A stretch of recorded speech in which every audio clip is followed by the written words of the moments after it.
Welcome to another episode of Diary of a Wannabe Comedian with me, Belle, a wannabe comedian. I have to confess, I nearly forgot to do this podcast.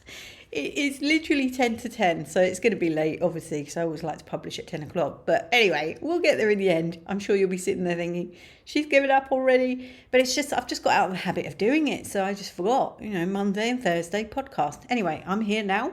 What should we talk about? I haven't done any comedy. Don't think I've had any gigs since we spoke. I've got one coming up at the weekend, so I won't be talking about that until next Monday, I guess. But anyway, I need to get more gigs in the diary. And I'm going to specifically focus on gigs outside of London, because London gigs are just horrible. They're all open mics. They're just weird producers that are basically just in it for the money. That's kind of what it feels like. And the practices are just wrong. It's something I'd like to deal with. And funny enough, I have had 2 equity meetings. I had one which was for the Comedians Network, and then there was one for our local branch committee. And our chair asked if we planned to stand again at the end of the year when they run elections. And I said I wasn't sure, because I feel that I find equity a little too political, should we say, in there.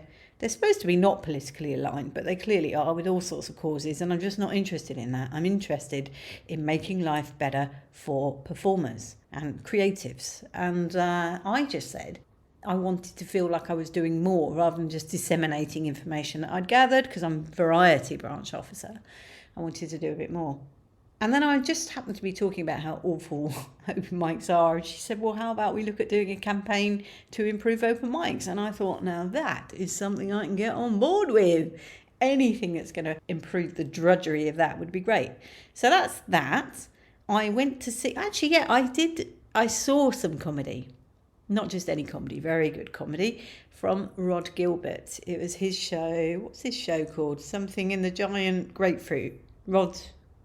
Good grief, I can't even remember what it's called. Anyway, his show. I'm going to see it again, actually, in a few weeks' time with other people. But I went with my friend because it was his birthday. And I took, well, you know this, because that's right. I published my podcast on the day I went.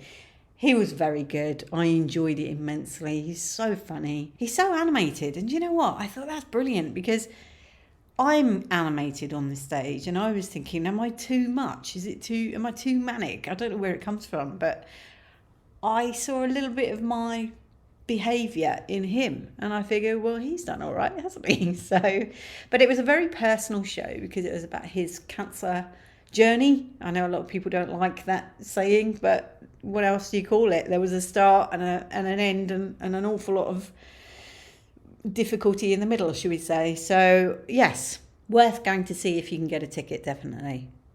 I went to see 2 movies. I went to see Ballerina and The Ballad of Wallace Island. I think that was what it was called. And Ballerina, I mean, that was just full on.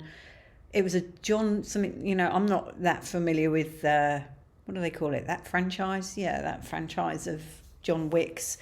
But I do remember watching, I'm pretty sure I spoke about it on the podcast. I did watch one, and in fact, my heart was just racing through the entire film. Well, that's pretty much what this was like as well. It was just so much vicious killing. I mean, some of the blowing people up was comical, to say the least.